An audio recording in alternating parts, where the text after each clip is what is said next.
everybody. I have Chris with me today, and we're going to be talking about digital transformation within the insurance industry, but then also something that's a little bit more universal, and that's the idea of business processes as a service. Before we dive into our conversation today, Chris, could you give everybody a quick introduction? Yeah, sure. Hi, Emma. Lovely to see you today, and thanks so much for having me on. I'm Chris Jones. I'm responsible for growth at Claim Technology.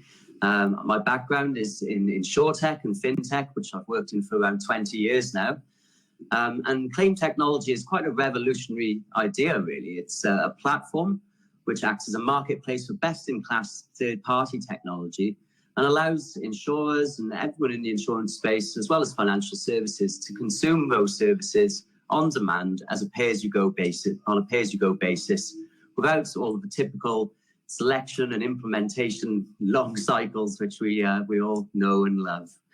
Wonderful. Thank you, Chris. So to get us started, I want to just talk a little bit about maybe the opportunities that still exist within digital transformation within insurance today. Can you share your thoughts on kind of where we are in that journey?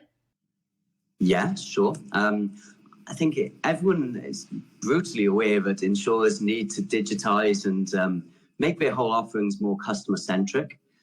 There's a huge amount of work going on and very, very successful efforts happening in the space.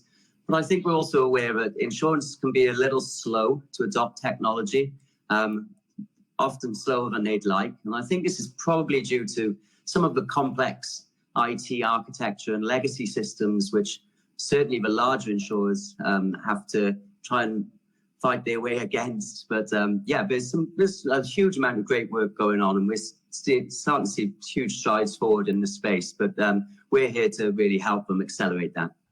So you mentioned this idea of legacy applications, and I think insurance is a little infamous for the idea of building their own solutions versus going out and finding a framework or a platform to help them, complete their goals. So what are your thoughts on that buy versus build kind of back and forth?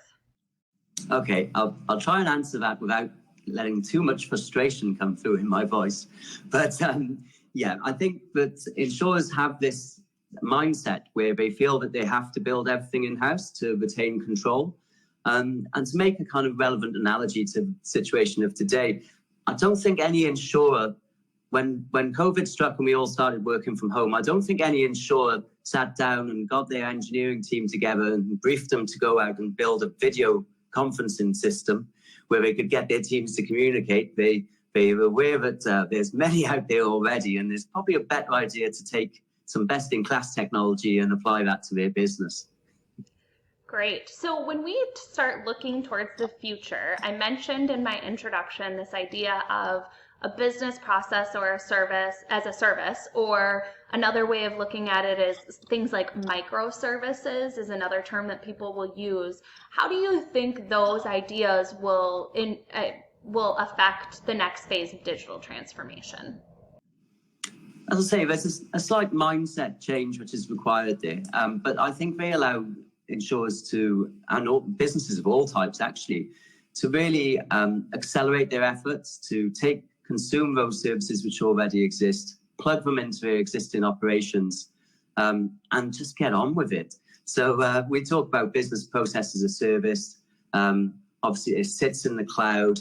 It's micro solutions which can be architected in a no-code environment, and just plugging those things together to find solutions which work. I think that really helps as well with the discovery phase, the implementation phase, all of those things which can take months and in the worst cases, years. Those timescales can be condensed down to weeks. And it just allows them to kind of plug and play. And then once they find the solutions which fit their business, to deploy them at scale and gives them a chance for differentiation as well. It's an interesting idea, and it's something that I'm hearing a lot more about, which is why we wanted to have this conversation. Some of our software partners, they're doing the same thing. They're looking at how do they make their functionality, like something like optical character recognition, available in the cloud so that somebody can choose to consume a capture functionality that's got some AI and machine learning going on in the background, but not necessarily have to have the whole solution suite deployed to get value from that functionality. So it'll be an interesting journey for all of us to watch as this idea of business process service or as a service or microservices continues to advance and become more available to organizations. Chris, I appreciate you joining me for the conversation today. And anybody that's interested in connecting with Chris, head on over to his LinkedIn, send him a request there. But then also he can hook you up with all sorts of information about claim technology if you're interested in learning a bit more there. But thank you for joining me, Chris, and have a wonderful day, everybody. Thank you so much, Emma. Great to see you.